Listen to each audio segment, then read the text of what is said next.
హస్సీలో చెట్లు నరికివేతపై రేవంత్ ప్రభుత్వంపై ఈరోజు సుప్రీంకోర్టులో తీవ్ర ఆగ్రహం వ్యక్తం చేసినట్టు తెలుస్తుంది. మనకు సంబంధించి ఏదైతే 100 ఎకరాల్లో ఆ చెట్లు నరికేయడంపై ఆ సుప్రీంకోర్టు చాలా తీవ్రమైన వాదనలు జరిగాయి. సంబంధించి ప్రభుత్వం నుంచి అభిషేక్ సింఘ్వి చాలా సీనియర్ లాయర్ ఇతను. ప్రభుత్వం తరపు నుంచి అభిషేక్ సింఘ్వి వాదించినప్పటికీ జస్టిస్ బిఆర్ గవాయ్ నేతృత్వంలోని ధర్మాసనం చాలా ప్రభుత్వాన్ని చాలా ఎందుకంటే 100 ఎకరాల్లో మీరు విధ్వంసం సృష్టించారు, ఆ 100 ఎకరాలకు సంబంధించి ఎవరు సమాధానం చెప్తారు?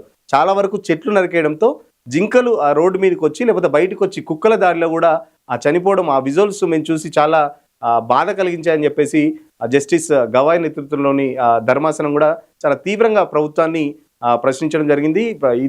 ఈ వైఖరి మార్చుకోకుంటే 1996కు సంబంధించి సుప్రీంకోర్టు చెట్లను నరకేయాలంటే కొన్ని మార్గదర్శకాలు ఉన్నాయి. ఆ మార్గదర్శకాలు మీరేమైనా ఫాలో చేశారా అని చెప్పేసి ప్రభుత్వం తరపున లాయర్ని కూడా ఉక్కిరి బిక్కిరి చేయడం జరిగిందని చెప్పొచ్చు. ఎందుకంటే వాల్టా చట్టం ఒకటి అమల్లో ఉంది. దానికి సంబంధించి వాల్టా చట్టంకి సంబంధించి కూడా ఎలాంటి అనుమతులు కానీ లేకపోతే ఎలాంటి పర్మిషన్స్ తీసుకోకుండా మొత్తానికి ఏకపక్షంగా ప్రభుత్వం వివరించి హెచ్సిలో 100 ఎకరాల్లో చెట్లను నరికేసిందని చెప్పేసి జస్టిస్ గవాయ్ అయితే తీవ్ర ఆగ్రహం వ్యక్తం చేసిన పరిస్థితి. ఖచ్చితంగా అనుమతులు లేకుండా మీరు చెట్లను నరికినందుకు చీఫ్ సెక్రటరీ సహా మొత్తం అధికారులందరూ అవసరమైతే జైలుకు పంపిస్తామని చెప్పేసి సీరియస్ వార్నింగ్ కూడా ఇవ్వడం జరిగింది జస్టిస్ గవాయ్. ఎందుకంటే 100 ఎకరాల్లో మీరు చేసిన విధ్వంసం మళ్ళీ అంత పెద్ద చెట్లు రావాలంటే చాలా ఏళ్ళు పడుతుంది. ఎందుకంటే కొన్ని వందల ఏళ్ల నుంచి ఆ చెట్లు ఉన్నాయని చెప్పేసి సుప్రీంకోర్టు కూడా అభిప్రాయపడింది.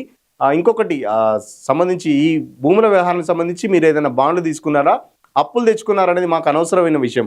కానీ కాకపోతే ఆ 100 ఎకరాలకు సంబంధించి మళ్ళీ మీరు ఎలాంటి పునరుద్ధరణ కార్యక్రమం చేపడతారు, అక్కడ చెట్లు కనుక మీరు నాటాలంటే ఎలాంటి పునరుద్ధరణ చేస్తారనేది మీరు సుప్రీంకోర్టుకి ఆ నిర్ణీత గడువు సమయంలోపు చెప్పకపోతే చీఫ్ సెక్రటరీతో సహా అంటే మీరు చీఫ్ సెక్రటరీని కాపాడాలనుకుంటే ప్రభుత్వం తరపున లాయర్కి అయితే చాలా సీరియస్గా వార్నింగ్ ఇవ్వడం జరిగింది. ఎందుకంటే చెట్ల పునరుద్ధరణకు సంబంధించి కొద్ది రోజుల్లోనే మాకు ఒక డీటెయిల్ ప్రాజెక్ట్ లాగా ఇవ్వకపోతే మాత్రం ఖచ్చితంగా చీఫ్ సెక్రటరీతో సహా ఉన్న అధికారులంతా లోపలికి పోవాల్సి వస్తుంది, జైలు ఊచలు లెక్క పెట్టాల్సి వస్తుందని చెప్పేసి సుప్రీంకోర్టు అయితే చాలా సీరియస్ వార్నింగ్ ఇచ్చింది.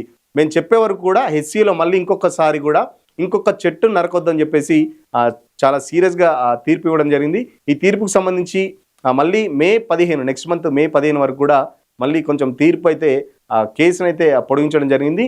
తీర్పు ఇచ్చాక కూడా చాలా వరకు ఆ బుల్డోజర్లు ఇంకా తమ పనులు చేశాయని చెప్పేసి కూడా సుప్రీంకోర్టు ఆగ్రహం వ్యక్తం చేసిందని మనకు తెలుస్తుంది. దీనికి సంబంధించి ఇప్పటికే ఇటు ప్రతిపక్షాలు కానీ ఓ పక్కన కేటీఆర్ కూడా హెచ్సి భూములు అమ్ముకొని దాదాపు 10,000 కోట్లు సంపాదించుకుందామని చెప్పేసి దీనికి సంబంధించి ఒక బీజేపీ ఎంపీ కూడా దాని బ్యాక్గ్రౌండ్ అంతా నడిపించాలని చెప్పేసి ఇటీవల కేటీఆర్ కూడా ప్రెస్ మీట్ పెట్టడం జరిగింది. తర్వాత దానికి సంబంధించి బీజేపీ వాళ్ళు కూడా ఆ కౌంటర్గా ఎవరున్నారో చెప్పండి అని చెప్పేసి కూడా బీజేపీ వాళ్ళు కూడా వెంటనే దిద్దుబాటు చర్యలు కూడా చేపట్టడం జరిగింది. దీనికి సంబంధించి ఒక పక్కన రాజకీయంగా మరో పక్కన ఇటు కోర్టులో కూడా రేవంత్ రెడ్డి సర్కార్ అయితే హెచ్సి విషయంలో చాలా బదనమైందని చెప్పుకోవచ్చు. ఎందుకంటే విద్యార్థులు చాలామంది ఈ హెచ్సి భూములకు సంబంధించి ఫైట్ చేస్తున్నారు.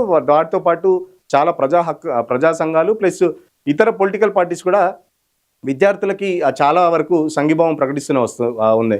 మొదటి నుంచి హెచ్సికి సంబంధించి ఓవరాల్గా ఎపిసోడ్లో మాత్రం రేవంత్ రెడ్డి సర్కారు అటు చాలా ఇబ్బంది పడుతుందని చెప్పొచ్చు. మరో పక్కన అధిష్టానం కూడా రేవంత్ రెడ్డి ఈ ఇష్యూస్ మీద చాలా సీరియస్ అయిందని చెప్పొచ్చు. మరో పక్కన ఎవరైతే మీనాక్షి నటరాజ్ ఉన్నారో మన ఏఐసిసి తెలంగాణ స్టేట్ ఇన్ఛార్జ్ కూడా దీన్ని చాలా సీరియస్గా తీసుకొని అటు మంత్రులతో కానీ ఇటు లేకపోతే హెచ్సి కూడా వెళ్ళి అసలు వివరాలు కూడా సేకరించడం జరిగింది.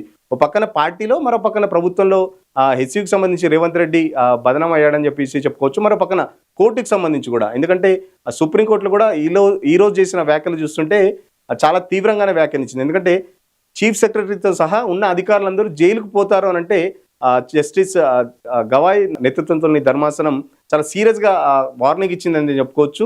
చూద్దాం మరి ఒకవేళ 100 ఎకరాలకు సంబంధించి పునరుద్ధరణ కార్యక్రమం ఎప్పుడు చేపడతారు ఏందనేది ఒక నిర్ణీత గడువులోపు అయితే చెప్పాలని అయితే తీర్పు అయితే ఇచ్చింది. బట్ ప్రభుత్వం మళ్ళీ దీన్ని ఎట్లా చేస్తుంది, మళ్ళీ ఒకవేళ పునరుద్ధరణ కార్యక్రమాలు ఎప్పటి నుంచి చేపడుతుంది అనేది కూడా చాలా ప్రశ్నార్థకంగా మారింది. ఎందుకంటే ఒకవేళ సుప్రీంకోర్టు తీర్పును గౌరవించి వెంటనే చర్యలు చేపడుతుందా లేకపోతే రేవంత్ రెడ్డి ఇంకా మొండిగా పోతాడా అని చెప్పేసి చాలా తీర్పుపై అయితే చాలా ఉత్కంఠ నెలకొందని చెప్పుకోవచ్చు.